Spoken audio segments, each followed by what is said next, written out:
Thèbes, cité glorieuse et antique, se trouvait plongée dans l'ombre d'une terrible malédiction. C'était l'héritage d'Œdipe, jadis grand roi, qui avait tué son père et épousé sa mère à son insu. De cette union impie naquirent 4 enfants, 2 fils, Éthéocle et Polynice, et 2 filles, Antigone et Ismène. Le destin tragique d'Œdipe projeta une ombre immense sur ses enfants. Après son exil, Éthéocle et Polynice devaient régner sur Thèbes à tour de rôle.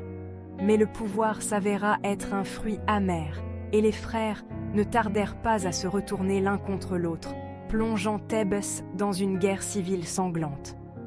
Les 2 frères périrent dans le conflit fratricide, laissant leur oncle, Créon, monter sur le trône. Créon, homme aux principes rigides et à la volonté inflexible, déclara Éthéocle héros et Polynice traître.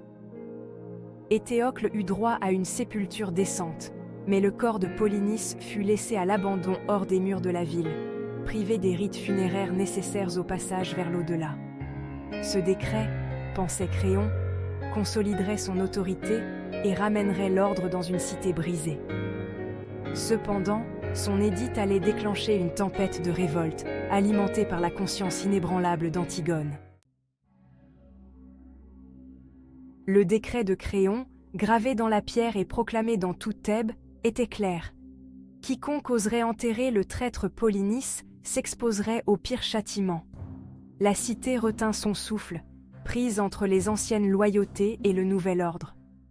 Pourtant, au cœur du palais, Antigone, la fille d'Œdipe, sentit une loi différente l'animer. La loi des dieux, les lois anciennes et inviolables de l'au-delà, exigeaient que tous les mortels reçoivent une sépulture décente. Laisser un corps sans sépulture n'était pas seulement un affront aux dieux, mais une souillure pour l'âme même de l'humanité. Antigone savait qu'elle ne pouvait pas, ne voulait pas laisser l'âme de son frère errer dans les tourments.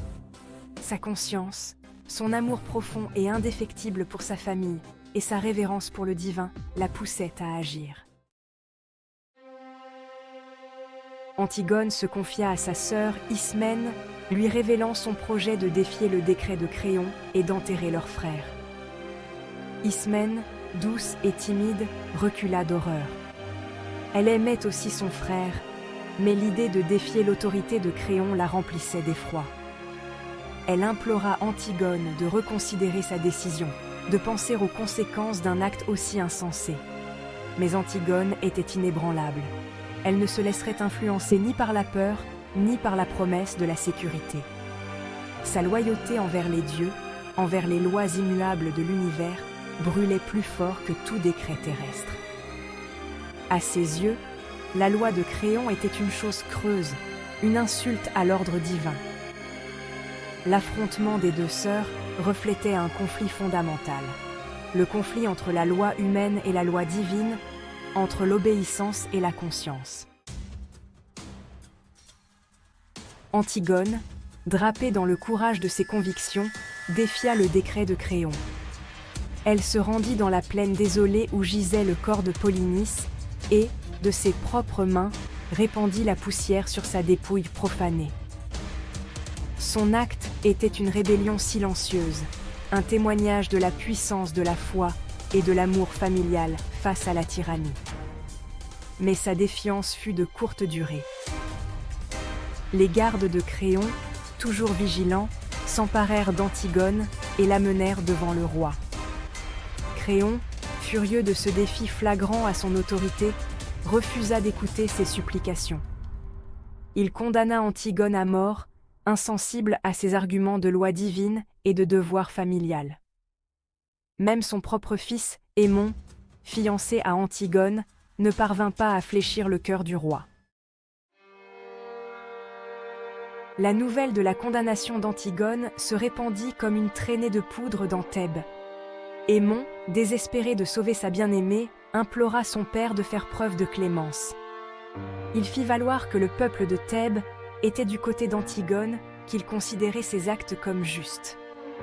Il supplia Créon de comprendre qu'Antigone n'avait pas agi par manque de respect, mais par amour et par une foi inébranlable dans les lois des dieux.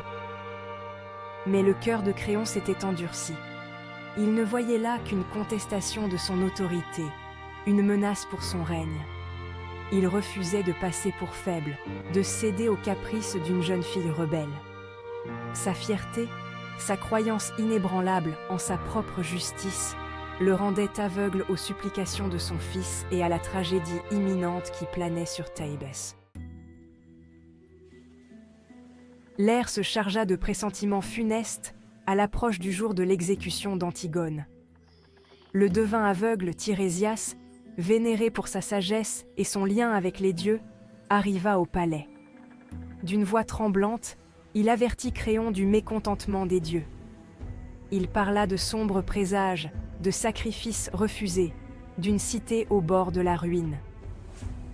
Tirésias exhorta Créon à reconsidérer sa décision, à libérer Antigone et à enterrer Polynice. Il le prévint que les conséquences de sa désobéissance aux dieux seraient terribles, non seulement pour Créon lui-même, mais pour toute la ville de Thèbes. Créon, le cœur rongé par l'orgueil et la suspicion, rejeta les paroles du prophète, n'y voyant que les divagations d'un vieillard sénile. Il s'accrochait à sa conviction que lui, et lui seul, savait ce qui était le mieux pour Thèbes. Créon, dévoré par sa propre justice, ignora les avertissements de son fils et du prophète. Il refusa de céder, de faire preuve d'un minimum de clémence. Il resta aveugle à la tempête qui allait s'abattre sur lui, une tempête qu'il avait lui-même créée. Son entêtement eut des conséquences désastreuses. Antigone, plutôt que d'être exécutée par les hommes de Créon, se donna la mort, choisissant de mourir selon ses propres termes. Aimon, conduit au désespoir par la cruauté de son père et la perte de sa bien-aimée, suivit Antigone dans la mort. La femme de Créon, la reine Eurydice, apprenant la mort de son fils, se donna la mort dans un acte de désespoir absolu. La mort d'Antigone ne fut pas une défaite, mais une victoire de la conscience sur la tyrannie. Elle devint une martyre pour les dieux, un symbole de foi inébranlable et de principes inflexibles.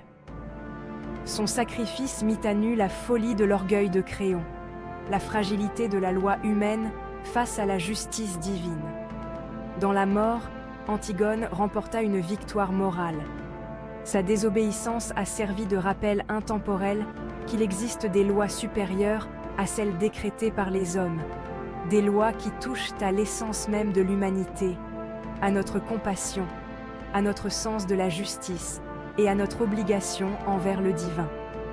Son histoire est devenue un témoignage durable du pouvoir de la conscience individuelle face à un pouvoir écrasant. Antigone de Sophocle est un chef-d'œuvre intemporel qui continue de toucher le public des siècles après sa création. L'exploration par la pièce du conflit entre la conscience individuelle et le pouvoir de l'État, entre la loi divine et la loi humaine, est toujours aussi pertinente aujourd'hui qu'elle l'était dans la Grèce antique. L'histoire d'Antigone nous rappelle avec force que le véritable courage ne réside pas dans l'obéissance aveugle, mais dans la défense de ce qui est juste, même lorsque cela a un coût personnel considérable. C'est une histoire qui nous met au défi d'examiner nos propres croyances, de remettre en question l'autorité et de lutter pour la justice, même face à des obstacles apparemment insurmontables.